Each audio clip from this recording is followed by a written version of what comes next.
aparat pemerintah kan tidak boleh nyoblos.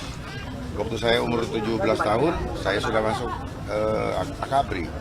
Jadi kami tidak punya kesempatan nyoblos. Nah, ini adalah pertama kali dalam hidup saya nyoblos, makanya agak on cara nyoblosnya.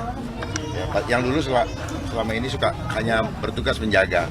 Sekarang saya nyoblos di saat Tuhan memberikan kesempatan untuk saya ikut dalam perjuangan menyelamatkan rakyat. Perasaannya gimana Pak? Banyak lagi. Ya, saya coblos yang Tuhan izinkan. Pak, ini kan nyoblos di tempat yang berbeda dengan Pak Kun. Nah, seperti apa nih komunikasi berdua untuk hari ini? Apakah saling menguatkan? Pagi ini kami nggak ada komunikasi. Karena kami berpikir begini, berjalanlah seperti air mengalir. Jangan ngoyo, nanti cepet tua. Pak, pede nggak Pak? Ya? Pede nggak Pak? Saya selalu percaya diri bersama Tuhan. Saya tidak suka percaya kepada diri sendiri, tapi saya lebih suka percaya kepada Tuhan. Pak, ini kan daerah istilahnya kandangnya Bapak ya, Bapak tinggal di sini. Kayak kemudian... ayam kali ya.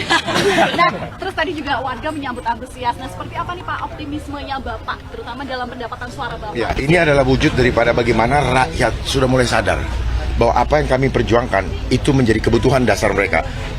Rasa aman adalah kebutuhan dasar manusia. Percuma maju, percuma menyala kalau tidak ada keamanan. Hidup kita, suatu lingkungan yang layak, lingkungan kota yang layak itu yang pertama harus ada syarat aman. Yang kedua sehat.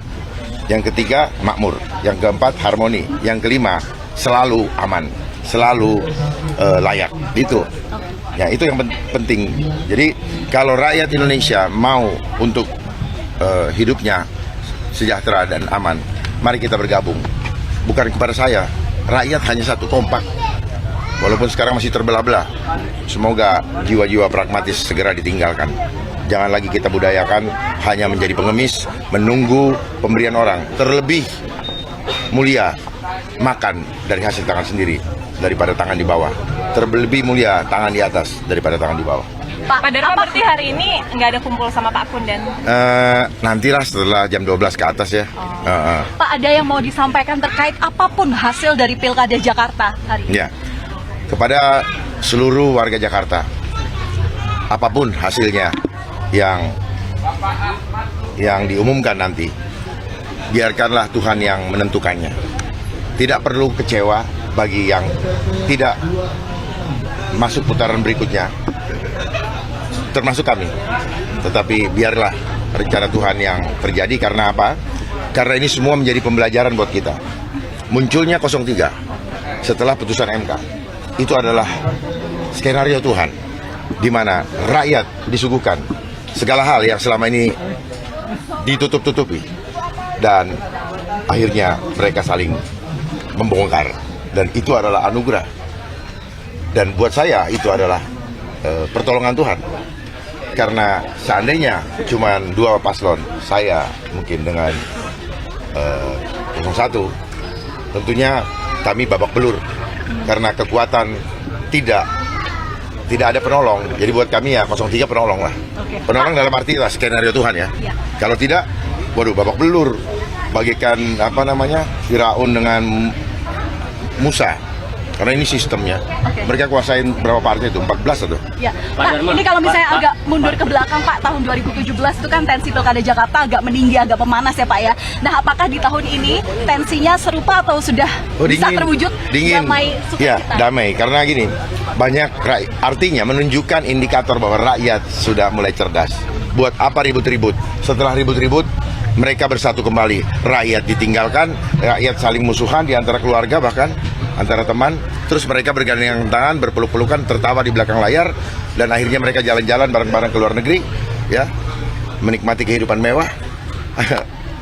Sadarlah rakyat, ya, jangan hanya mendukung, tapi tidak ada impactnya bagi masa depan keluarga kita.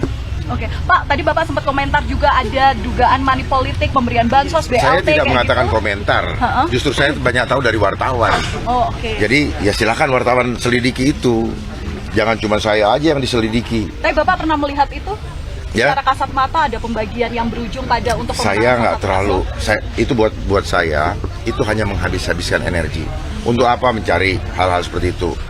saya lebih baik fokus kepada apa yang harus saya lakukan, bukan kepada mencari tahu apa yang orang lakukan.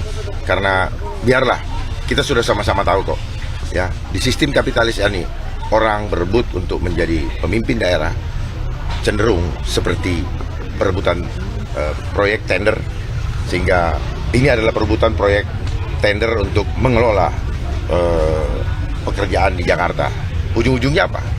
Angka. Itu yang di Uber. Kalau nggak bakal ribut lah. Di mana-mana keributan atas dan bawah. Ya, saudara, itu ujung-ujungnya apa? Bukan ujung-ujungnya, akar masalahnya apa? Uang. Ya. Makanya lihat program saya, tidak pernah saya menawarkan mau saya kasih ini, mau saya kasih, enggak. Bagaimana kita efisiensi, bagaimana kita mengoptimalkan, mengefisiensi semua anggaran supaya apa? Supaya bisa itu diperuntukkan untuk mensejahterakan rakyat, bukan mau bagi-bagi yang tidak bertanggung jawab dan kemudian rakyat nanti akhirnya hanya dapat apa? Dapat tetesan kosong, tetesan, ya. Seperti KJP apa segala macam kan banyak, udah ini dapat, udah sebentar nggak dapat, yang ini nggak pernah dapat. Itu akibatnya. Ya, makanya jangan mudah terbuai. Makanya saya ajak semua selama ini apa? Tirakat dulu atau tahajud sebelum mengambil keputusan. Pak, tadi Bapak singgung soal putaran berikutnya, berarti Bapak prediksi ada putaran kedua? Oh bukan, kan tadi saya sampaikan siapapun ya, mau dia kalah di dalam satu putaran atau apa, serahkanlah hasilnya kepada Tuhan dan belajarlah ikhlas. Kalau kita kecewa berarti kita menentang putusan Tuhan. Ikhlas itu maksudnya gitu. Jadi apapun yang terjadi dalam hidup kita sebenarnya sudah ada dalam rancangan Tuhan. Ya, tinggal kita mau mengikuti rancangan Tuhan atau kita mencari jalan sendiri atau merencanakan sesuai dengan keinginan hawa nafsu kita. Paslon nomor urut 2 terima apapun hasilnya hari ini, Pak. Jelas, ikhlas. Keputusan Tuhan itulah yang terbaik bagi kami. Setidak-tidaknya saya sudah menyampaikan kepada rakyat sehingga apa yang saya sampaikan menjadi legacy bagi rakyat Indonesia. Ini adalah wawancara terakhir kita mungkin dengan seluruh wartawan. Saya ucapkan terima kasih atas kerjasamanya selama ini. Saya sangat bahagia bisa berkenalan dan rekan-rekan sudah menyampaikan ke seluruh warga rakyat Indonesia apa yang akan terjadi nanti. Saya sayang dengan bangsa ini. Saya tidak mau bangsa ini hancur dan kita hanya bangga dengan sebutan bangsa yang besar dengan jumlah penduduk yang besar tetapi diperbudak oleh sistem neokolonialisme. Pak, imbauan kepada Bapak untuk mengawasi tingkat rekapitulasi suara. Ya sudah, mereka sudah ada di TPS sebagai saksi, jadi biarlah waktu berjalan ya. Kita bisa meminta orang, tetapi kita juga tahu bahwa hati orang itu hanya Tuhan yang jaga. Ya. Hanya Tuhan yang jaga. Biarlah bahkan yang memilih, yang sudah mengambil keputusan yang lain pun kalau Tuhan bilang tanganmu ke sini, semua terjadi.